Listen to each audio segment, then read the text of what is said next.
Hello everyone, welcome to my YouTube channel VKMGS centre में आप सबका बहुत बहुत स्वागत है। संविधान की इस सीरीज में हम लोग आगे बढ़ते हुए आज पहुंच गए हैं संघीय कार्यपालिका तक।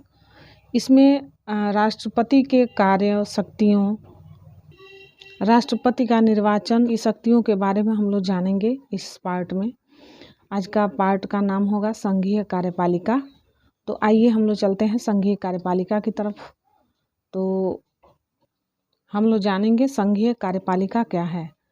भारतीय संघ की कार्यपालिका शक्ति राष्ट्रपति में निहित है। अनुच्छेद 53 के अनुसार भारतीय संघ की जो कार्यपालिका है उसकी शक्ति राष्ट्रपति में निहित होता है। इसका उल्लेख अनुच्छेद 53 में किया गया है। भारत में संसदीय व्यवस्था को अपनाया गया है क्योंकि मंत्रिपरिषद लोकसभा के प्रति उत्तरदायी हैं। अतः राष्ट्रपति नाम मात्र की कार्यपालिका है तथा प्रधानमंत्री व उसका मंत्रिमंडल वास्तविक कार्यपालिका है। अनुच्छेद 52 के अनुसार राष्ट्रपति को देश का संवैधानिक प्रधान माना जाता है। अनुच्छेद 52 के तहत जो राष्ट्रपति का पद होता है वह देश का संवैधानिक पद होता है और सबसे प्रधान पद होता है। राष्ट्रपति भारत का प्रथम नागरिक कहलाता है। राष्ट्रपति पद की योग्यता के लिए अनुच्छेद 58 में जो प्रावधान है इसके अनुसार कोई व्यक्ति राष्ट्रपति होने के योग्य तब होगा जब वह भारत का नागरिक हो। यानी कि कोई भी जो आवेदक होगा राष्ट्रपति पद के लिए वह भारत का नागरिक होना चाहिए। दूसरा है वह 35 वर्ष की आयु पूरी कर चुका हो। और तीसरा जो योग्यता है वह लोकसभा का सदस्य निर्वाचित किए जाने के योग्य हो। और चौथा है चुनाव के समय लाभ का पद धारण नहीं करता हो। यानी संविधान में इन योग्यताओं को राष्ट्रपति पद के लिए अनिवार्य माना गया है। अब जो कोई व्यक्ति राष्ट्रपति या उपराष्ट्रपति के पद पर रह चुका हो या संघ अथवा राज्य किसी भी मंत्रिपरिषद का सदस्य हो तो वह लाभ का पद नहीं माना जाता है। तो यहाँ पे लाभ का पद जो है वह सर्विस से है, यानी कि सरकारी सर्विस में जो भी हो वो राष्ट्रपति पद के लिए उनको पद त्याग करना पड़ेगा। उसके बाद से ही वो राष्ट्रपति पद के लिए उम्मीदवार हो सकते हैं। अब हम लोग देखते हैं कि राष्ट्रपति के निर्वाचन के लिए निर्वाचक मंडल का जो गठन होता है उसका प्रावधान अनुच्छेद 54 में दिया गया है। अनुच्छेद 54 के तहत इसमें राज्यसभा, लोकसभा और राज्यों की विधानसभाओं के निर्वाचित सदस्य होते हैं।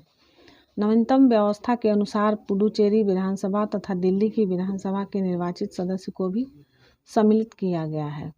राष्ट्रपति पद के उम्मीदवार के लिए निर्वाचक मंडल के 50 सदस्य प्रस्तावक तथा 50 सदस्य अनुमोदक होते हैं। एक ही व्यक्ति जितनी बार चाहे राष्ट्रपति पद पर निर्वाचित हो सकता है। और अगला है कि राष्ट्रपति का निर्वाचन समानुपातिक प्रतिनिधित्व प्रणाली और एकल संक्रमणीय मत पद्धति के द्वारा होता है, जिसका प्रावधान जो है अनुच्छेद 55 में दिया गया है। राष्ट्रपति के निर्वाचन से संबंधित विवादों का निपटारा उच्चतम न्यायालय यानी कि सुप्रीम कोर्ट के द्वारा किया जाता है। निर्वाचन अवैध घोषित होने पर उसके द्वारा किए गए कार्य को अवैध नहीं माना जाता है। राष्ट्रपति अपने पद ग्रहण की तिथि से 5 वर्ष की अवधि तक पद धारण करेगा। अपने पद की समाप्ति के बाद भी वह पद पर तब तक बना रह सकेगा जब तक उसका उत्तराधिकारी पद ग्रहण नहीं कर लेता। ये जो प्रावधान है अनुच्छेद 56 में दिया गया है। पद धारण करने से पूर्व राष्ट्रपति को एक निर्धारित प्रपत्र पर भारत के मुख्य न्यायाधीश अथवा उनकी अनुपस्थिति में सुप्रीम कोर्ट या उच्चतम न्यायालय के वरिष्ठतम न्यायाधीश के सम्मुख शपथ लेनी पड़ती है। अनुच्छेद 77(1) के अनुसार भारत सरकार की समस्त कार्यपालिका कार्रवाई राष्ट्रपति के नाम से ही की हुई कही जाएगी। और अनुच्छेद 77(3) के अनुसार राष्ट्रपति भारत सरकार का कार्य अधिक सुविधाजनक यानी सुविधापूर्ण किए जाने के लिए और मंत्रियों में उक्त कार्य के आवंटन के लिए नियम बनाएगा। अब हम लोग इसमें जानेंगे कि राष्ट्रपति किन दशाओं में पद त्याग कर सकते हैं। तो यानी कि उनका कार्यकाल जो होता है 5 वर्ष का होता है। तो बीच में कब ऐसी दशाएं बन सकती हैं जब वे पद त्याग कर सकते हैं। तो हम लोग देखते हैं कि उपराष्ट्रपति को संबोधित अपने त्याग पत्र द्वारा यह त्याग पत्र उपराष्ट्रपति को संबोधित किया जाएगा जो इसकी सूचना लोकसभा के अध्यक्ष को देगा। यह अनुच्छेद 56(2) के अंतर्गत त्याग पत्र का प्रावधान किया गया है राष्ट्रपति के लिए, और वह अपना त्याग पत्र किसको देंगे? वो उपराष्ट्रपति को संबोधित त्याग पत्र देंगे। दूसरा है महाभियोग द्वारा हटाए जाने पर, यानी कि महाभियोग द्वारा जब हटाए जाते हैं तो इसका प्रावधान अनुच्छेद 61 में है।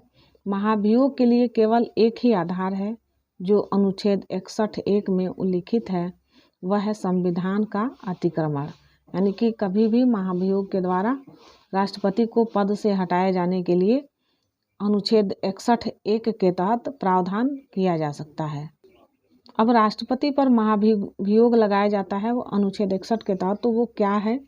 राष्ट्रपति द्वारा संविधान के प्रावधानों के उल्लंघन पर संसद के किसी सदन द्वारा उस पर महाभियोग लाया जा सकता है, परंतु इसके लिए आवश्यक है कि राष्ट्रपति को 14 दिन पहले लिखित सूचना दी जाए, जिस पर उस सदन के 1/4 सदस्यों के हस्ताक्षर हों। संसद के उस सदन जिसमें महाभियोग का प्रस्ताव पेश है के 2/3 सदस्यों द्वारा पारित कर देने पर प्रस्ताव दूसरे सदन में जाएगा। तब दूसरा सदन राष्ट्रपति पर लगाए गए आरोपों की जांच करेगा या कराएगा, और ऐसी जांच में राष्ट्रपति के ऊपर लगाए गए आरोपों को सिद्ध करने वाला प्रस्ताव 2/3 बहुमत से पारित हो जाता है, तब राष्ट्रपति पर महाभियोग की प्रक्रिया पूरी समझी जाएगी और उसी तिथि से राष्ट्रपति को पद त्याग करना होगा। तो इस तरह से राष्ट्रपति पर महाभियोग लगता है और वह अनुच्छेद 61 के तहत महाभियोग का प्रावधान है। अब राष्ट्रपति पद के खाली होने के बाद से उसकी जो रिक्ति है उसको 6 महीने के अंदर भरना होता है। यानी कि जब राष्ट्रपति का पद खाली हो जाता है तो 6 महीने के अंदर राष्ट्रपति के पद को भर देना पड़ता है। जब राष्ट्रपति पद की रिक्ति पदावधि 5 वर्ष की समाप्ति से हुई है तो निर्वाचन पदावधि की समाप्ति के पहले ही कर लिया जाएगा। अनुच्छेद 62(1) के अनुसार इस तरह का प्रावधान है, किंतु यदि उसे पूरा करने में कोई विलंब हो जाता है तो राज अंतराल न हो पाए, यानी न होने पाए, इसलिए यह उपबंध है कि राष्ट्रपति अपने पद की अवधि समाप्त हो जाने पर भी तब तक बना रहेगा जब तक उसका उत्तराधिकारी पद धारण नहीं कर लेता। इसका जो प्रावधान है अनुच्छेद 56(1) और ग में दिया गया है। ऐसी दशा में उपराष्ट्रपति राष्ट्रपति के रूप में कार्य नहीं कर सकेगा। यानी कि इस दशा में जो उपराष्ट्रपति होते हैं वो राष्ट्रपति के रूप में कार्य नहीं कर सकते हैं। इसके बाद हम लोग देखेंगे अन्य आकस्मिकताओं में राष्ट्रपति की कृतियों का निर्वहन। यह अनुच्छेद 70 में वर्णित है। जब राष्ट्रपति एवं उपराष्ट्रपति दोनों का पद रिक्त हो तो ऐसी आकस्मिकताओं में अनुच्छेद 70 राष्ट्रपति के कृतियों का निर्वहन का उपबंध करता है। इसके अनुसार संसद जैसा उचित समझे वैसा उपबंध कर सकती है। इसी उद्देश्य से संसद ने उपराष्ट्रपति उत्तराधिकारी अधिनियम 1969 ईस्वी पारित किया, जो यह उपबंधित करता है कि यदि उपराष्ट्रपति भी किसी कारणवश उपलब्ध नहीं है तो उच्चतम न्यायालय का मुख्य न्यायाधीश या उसके नहीं रहने पर उसी न्यायालय का वरिष्ठतम न्यायाधीश जो उस समय उपलब्ध हो राष्ट्रपति के कृत्यों को संपादित करेगा। अब हम लोग जानेंगे राष्ट्रपति के वेतन और भत्ते। राष्ट्रपति को कितना वेतन और क्या भत्ता दिया जाता है, तो आइए हम लोग देखते हैं कि राष्ट्रपति का मासिक वेतन 5 लाख रुपया होता है। इसके अलावा उसे आजीवन फ्री मेडिकल, आवास और इलाज की सुविधा समेत अन्य भत्ते मिलते हैं। राष्ट्रपति का वेतन आयकर से मुक्त होता है, यानी कि जो राष्ट्रपति का वेतन होता है उसमें इनकम टैक्स नहीं लगता है। भारत के राष्ट्रपति और उसकी पत्नी दुनिया भर में कहीं भी मुफ्त में यात्रा कर सकते हैं। राष्ट्रपति के पास 5 लोगों का सेक्रेटरियल स्टाफ होता है, यानी कि राष्ट्रपति और उनकी पत्नी कहीं भी दुनिया में जा सकते हैं, फ्री जा सकते हैं, और उनके पास 5 सेक्रेटरियल यानी 5 लोगों का सेक्रेटरियल स्टाफ होता है। राष्ट्रपति के कार्यकाल के दौरान उनके वेतन या भत्ते में किसी प्रकार की कमी नहीं की जा सकती है। राष्ट्रपति को अवकाश ग्रहण के बाद पेंशन के रूप में 1,50,000 रुपये प्रतिमाह मिलता है। साथ ही स्टाफ पर खर्च करने के लिए 60,000 रुपया महीना अलग से दिया जाता है। तो इस तरह से राष्ट्रपति को ये मिलने वाले वेतन और भत्ते थे। अब राष्ट्रपति के अधिकार एवं कर्तव्य को हम लोग देखते हैं। हम लोग देखते हैं कि राष्ट्रपति के अधिकार एवं कर्तव्य क्या हैं। तो नियुक्ति संबंधी अधिकार, राष्ट्रपति जो होते हैं वो निम्न लोगों की नियुक्ति कर सकते हैं। वो कौन कौन से हैं? पहला है भारत का प्रधानमंत्री। प्रधानमंत्री की सलाह पर मंत्रिपरिषद के अन्य सदस्यों का जो है नियुक्ति। तीसरा है सर्वोच्च एवं उच्च न्यायालय के मुख्य न्यायाधीशों का नियुक्ति राष्ट्रपति के द्वारा किया जाता है। और हम लोग देखते हैं आगे, चौथा है भारत के नियंत्रक एवं महालेखा परीक्षक, राज्यों के राज्यपाल, मुख्य चुनाव आयुक्त एवं अन्य चुनाव आयुक्त, भारत के महान्यायवादी की नियुक्ति, राज्यों के मध्य समन्वय के लिए अंतर्राज्यीय परिषद के सदस्यों की नियुक्ति, संघीय लोक सेवा आयोग के अध्यक्ष और अन्य सदस्यों की नियुक्ति, संघीय क्षेत्रों के मुख्य आयुक्तों, उसके बाद वित्तीय आयोग के सदस्यों और भाषा आयोग के सदस्यों, पिछड़ा वर्ग आयोग के सदस्यों, अल्पसंख्यक आयोग के सदस्यों तथा भारत के राजदूतों तथा अन्य राजनयिकों की नियुक्ति, अनुसूचित क्षेत्र में प्रशासन के संबंध में रिपोर्ट देने वाले आयोग के सदस्यों आदि की नियुक्ति राष्ट्रपति के द्वारा होती है। उसके बाद हम लोग देखते हैं विधायी शक्तियाँ क्या हैं। राष्ट्रपति की जो विधायी शक्तियाँ हैं वह है, राष्ट्रपति संसद का अभिन्न अंग होता है। इसे निम्न विधायी शक्तियाँ प्राप्त हैं। पहला है संसद के सत्र को आहूत करने, सत्रावसान करने तथा लोकसभा भंग करने से संबंधित अधिकार हैं। दूसरा है संसद के एक सदन में या एक साथ सम्मिलित रूप से दोनों सदनों में अभिभाषण करने की शक्ति है। तीसरा है लोकसभा के लिए प्रत्येक साधारण निर्वाचन के पश्चात सत्र के प्रारंभ में और प्रत्येक वर्ष के प्रथम सत्र के आरंभ में सम्मिलित रूप से संसद में अभिभाषण करने की शक्ति। चौथा है संसद द्वारा पारित विधेयक राष्ट्रपति के अनुमोदन के बाद ही कानून बनता है। पांचवा है संसद में निम्न विधेयकों को पेश करने के लिए राष्ट्रपति की पूर्व सहमति आवश्यक है। अब इसमें ए बी करके जो प्रावधान दिए गए हैं वो है नए राज्यों का निर्माण और वर्तमान राज्य के क्षेत्रों, सीमाओं या नामों में परिवर्तन संबंधी विधेयक। उसके बाद है धन विधेयक अनुच्छेद 110। सी है संचित निधि में व्यय करने वाले विधेयक अनुच्छेद 117 का 3। डी है ऐसे कराधान पर जिसमें राज्य हित जुड़े हैं प्रभाव डालने वाले विधेयक हैं। और ई है राज्यों के बीच व्यापार, वाणिज्य और समागम पर निर्बंध लगाने वाले विधेयक अनुच्छेद 304 के तहत है।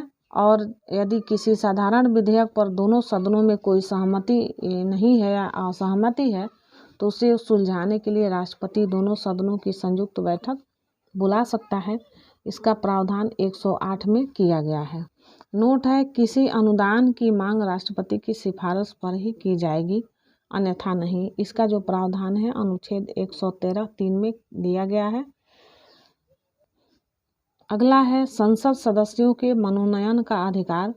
राष्ट्रपति को लोकसभा में आंग्ल भारतीय समुदाय के व्यक्तियों का प्रतिनिधित्व नहीं होने पर उसे समुदाय के 2 व्यक्तियों को मनोनीत करने की शक्ति प्राप्त है, जिसका प्रावधान संविधान के अनुच्छेद 331 के तहत प्रदान किया गया है, जिसे 104वें संविधान संशोधन अधिनियम द्वारा समाप्त कर दिया गया।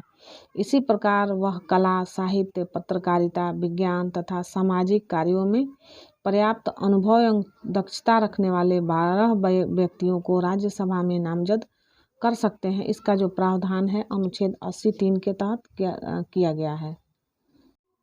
चौथा है अध्यादेश जारी करने की शक्ति। संसद के स्थगन के समय अनुच्छेद 123 के तहत अध्यादेश जारी कर सकता है, जिसका प्रभाव संसद के अधिनियम के समान होता है। इसका प्रभाव संसद सत्र के शुरू होने के 6 सप्ताह तक रहता है, परंतु राष्ट्रपति राज्य सूची के विषयों पर अध्यादेश जारी नहीं कर सकता। जब दोनों सदन सत्र में होते हैं तब राष्ट्रपति को यह शक्ति नहीं होती है। पांचवा है सैनिक शक्ति। सैन्य बलों की सर्वोच्च शक्ति राष्ट्रपति में सन्निहित है, किंतु इसका उपयोग विधि द्वारा नियमित होता है। यानी कि जो राष्ट्रपति होते हैं वो तीनों सेनाओं के सर्वोच्च होते हैं, तो यह शक्ति जो है सैन्य शक्ति में सन्निहित है। छठवां है राजनीतिक शक्ति। दूसरे देशों के साथ कोई भी समझौता या संधि राष्ट्रपति के नाम से की जाती है। राष्ट्रपति विदेशों के लिए भारतीय राजदूतों की नियुक्ति करता है एवं भारत में विदेशों के राजदूतों की नियुक्ति का अनुमोदन करता है। 7वां है क्षमा दान की शक्ति। यह शक्ति संविधान के अनुच्छेद 72 के अंतर्गत राष्ट्रपति को किसी अपराध के लिए दोषी ठहराए गए किसी व्यक्ति को दंड को क्षमा करने, उसका प्रतिलंबन, परिहार और लघुकरण की शक्ति प्राप्त है। क्षमा में दंड और बंदीकरण दोनों हटा दिया जाता है तथा दोषी को पूर्णतः मुक्त कर दिया जाता है। लघुकरण में दंड के स्वरूप को बदलकर कम कर दिया जाता है, जैसे मृत्युदंड का लघुकरण कर कठोर या साधारण कारावास में परिवर्तित करना। परिहार में दंड की प्रकृति में परिवर्तन किए बिना उसकी अवधि कम कर दी जाती है, जैसे 2 वर्ष के कठोरतम कारावास को 1 वर्ष के कठोर कारावास में परिहार करना। निलंबन में किसी दंड पर विशेषकर मृत्युदंड को रोक लगाना है ताकि दोषी व्यक्ति क्षमा याचना कर सके। विराम में किसी दोषी के सजा को विशेष स्थिति में कम कर दिया जाता है, जैसे गर्भवती स्त्री की सजा को कम कर देना। नोट पे है क्षमादान। जब क्षमादान की पूर्व याचिका राष्ट्रपति ने रद्द कर दी हो तो दूसरी याचिका नहीं दायर की जा सकती, यानी कि जो क्षमादान की याचिका है जब राष्ट्रपति एक बार रद्द कर देते हैं तो फिर दोबारा याचिका दायर नहीं किया जा सकता है।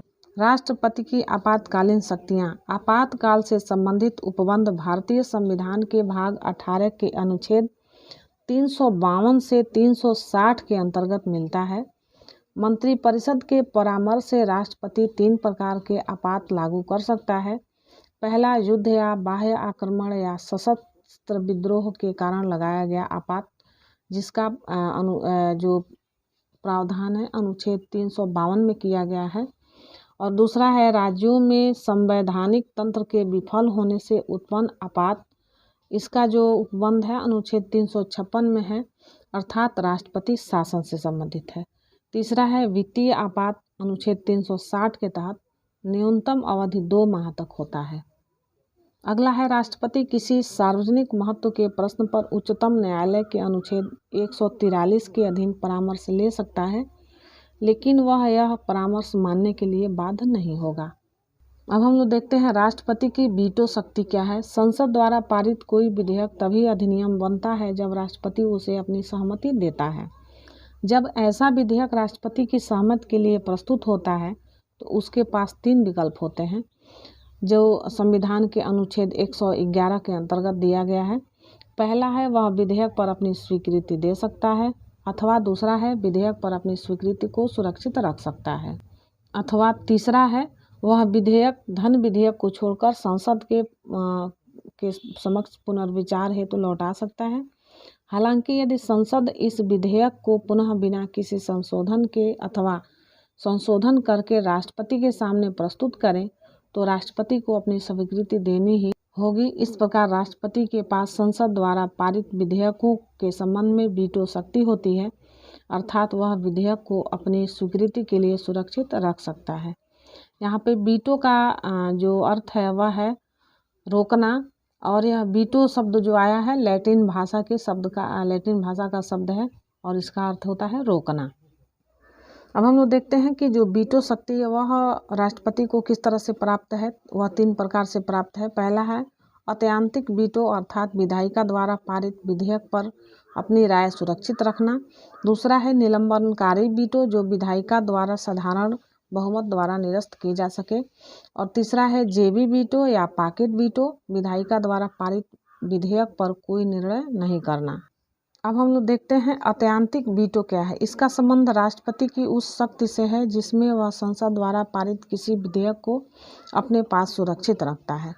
यह विधेयक इस प्रकार समाप्त हो जाता है और अधिनियम नहीं बन पाता है।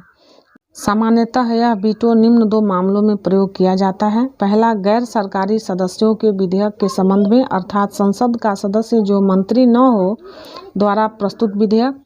सरकारी विधेयक के संबंध में जब मंत्रिमंडल त्याग पत्र दे दे, जब विधेयक पारित हो गया तथा राष्ट्रपति की अनुमति मिलना शेष हो और नया मंत्रिमंडल राष्ट्रपति के ऐसे विधेयक पर अपनी सहमति न देने की सलाह दे। अगला है निलंबनकारी वीटो। राष्ट्रपति उस वीटो का प्रयोग तब करता है जब वह किसी विधेयक को संसद को पुनर्विचार हेतु लौटाता है। हालांकि यदि संसद उस विधेयक को पुनः किसी संशोधन के बिना अथवा संशोधन के साथ पारित कर राष्ट्रपति के पास भेजती है तो उस पर राष्ट्रपति को अपनी स्वीकृति देना बाध्यकारी है। इसका अर्थ है कि राष्ट्रपति के इस वीटो को उस विधेयक को असाधारण बहुमत से पुनः पारित कराकर निरस्त किया जा सकता है। अब निलंबनकारी वीटो का प्रयोग कहाँ नहीं होता है, तो हम लोग देखते हैं कि राष्ट्रपति धन विधेयकों के मामले में निलंबनकारी वीटो का प्रयोग नहीं कर सकता है। राष्ट्रपति किसी धन विधेयक को अपनी स्वीकृति या तो दे सकता है या उसे रोक कर रख सकता है, परंतु उसे संसद को पुनर्विचार के लिए नहीं भेज सकता। साधारणतः राष्ट्रपति धन विधेयक पर अपनी स्वीकृति उस समय दे देता है जब यह संसद में उसकी पूर्वानुमति से प्रस्तुत किया जाता है। तीसरा है जेबी वीटो। राष्ट्रपति की किसी विधेयक पर अनुमति देने या न देने के निर्णय लेने की सीमा का अभाव होने के कारण राष्ट्रपति जेबी वीटो का प्रयोग कर सकता है, क्योंकि अनुच्छेद 111 केवल यह कहता है कि यदि राष्ट्रपति विधेयक लौटाना चाहता है तो विधेयक को उससे प्रस्तुत किए जाने के बाद यथाशीघ्र लौटा देगा। जेबी वीटो शक्ति का प्रयोग साधारण है। 1986 ईस्वी में संसद द्वारा पारित भारतीय डाकघर संशोधन विधेयक, जिस पर तत्कालीन राष्ट्रपति ज्ञानी जैल सिंह ने कोई निर्णय नहीं लिया।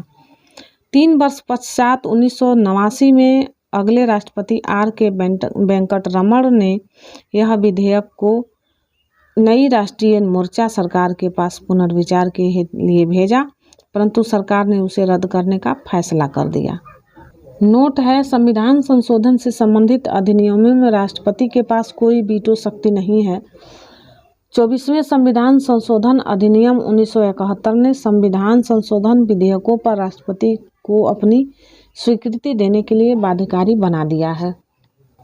अब हम लोग देखते हैं राज्य विधायिका पर राष्ट्रपति का वीटो। राज्य विधायिकाओं के संबंध में भी राष्ट्रपति के पास वीटो शक्तियां हैं। राज्य विधायिका द्वारा पारित कोई भी विधेयक तभी अधिनियम बन सकता है जब राज्यपाल अथवा राष्ट्रपति किसी विधेयक राष्ट्रपति के विचारार्थ लाया गया हो उस पर अपनी स्वीकृति दे देता है। पहला है, वह विधेयक पर अपनी स्वीकृति दे सकता है अथवा वह विधेयक पर अपनी स्वीकृति सुरक्षित रख सकता है, अथवा वह राज्यपाल को निर्देश दे सकता है कि वह विधेयक यदि धन विधेयक नहीं है तो राज्य विधायिका के पास पुनर्विचार हेतु लौटा दे। यदि राज्य विधायिका किसी संशोधन के बिना अथवा संशोधन करके पुनः पारित कर राष्ट्रपति के पास भेजती है तो राष्ट्रपति इस पर अपनी सहमति देने के लिए बाध्य नहीं है। इसका अर्थ है कि राज्य विधायिका राष्ट्रपति के वीटो को निरस्त नहीं कर सकती। इसके अतिरिक्त संविधान में यह समय सीमा भी तय नहीं है कि राज्यपाल द्वारा राष्ट्रपति के विचारार्थ रखे विधेयक पर राष्ट्रपति कब तक अपना निर्णय दे। इस प्रकार राष्ट्रपति राज्य विधेयकों पर अपना जेबी वीटो का प्रयोग कर सकता है। अगला है, भारत में राष्ट्रपति के द्वारा संघ वित्तीय आयोग की सिफारिशों, नियंत्रण महालेखा परीक्षक के प्रतिवेदन, राष्ट्रीय अनुसूचित जाति आयोग एवं राष्ट्रीय जनजाति आयोग के प्रतिवेदन को संसद के पटल पर रखवाया जाता है। डॉक्टर राजेंद्र प्रसाद भारत के प्रथम राष्ट्रपति थे। वे लगातार 2 बार राष्ट्रपति निर्वाचित हुए। डॉक्टर एस राधाकृष्णन लगातार 2 बार उपराष्ट्रपति तथा 1 बार राष्ट्रपति रहे। केवल बी गिरी के निर्वाचन के समय दूसरे चक्र की मतगणना करनी पड़ी और केवल नीलम संजीव रेड्डी ऐसे राष्ट्रपति हुए जो 1 बार चुनाव में हार गए, फिर बाद में निर्विरोध राष्ट्रपति निर्वाचित हुए। और भारत की प्रथम महिला राष्ट्रपति हैं वो प्रतिभा देवी सिंह पाटिल हैं। तो आज हम लोगों का राष्ट्रपति से संबंधित जो भी पार्ट था आज हम लोगों ने उसको समाप्त कर दिया है। अगर आप लोगों को यह सेशन अच्छा लगा हो तो हमारी वीडियो को लाइक करिए और शेयर करिए। हमारे चैनल को सब्सक्राइब करिए ताकि आपको हमेशा जो नोटिफिकेशन जाता है वो पहले प्राप्त होता रहे। तो हम लोग मिलते हैं उपराष्ट्रपति के अनुच्छेद 63 के तहत कि जो उपराष्ट्रपति हैं उनके लिए संविधान में क्या प्रावधान है। तब तक आप लोग मस्त रहिए, स्वस्थ रहिए, पढ़ते रहिए। Thank you for watching this video.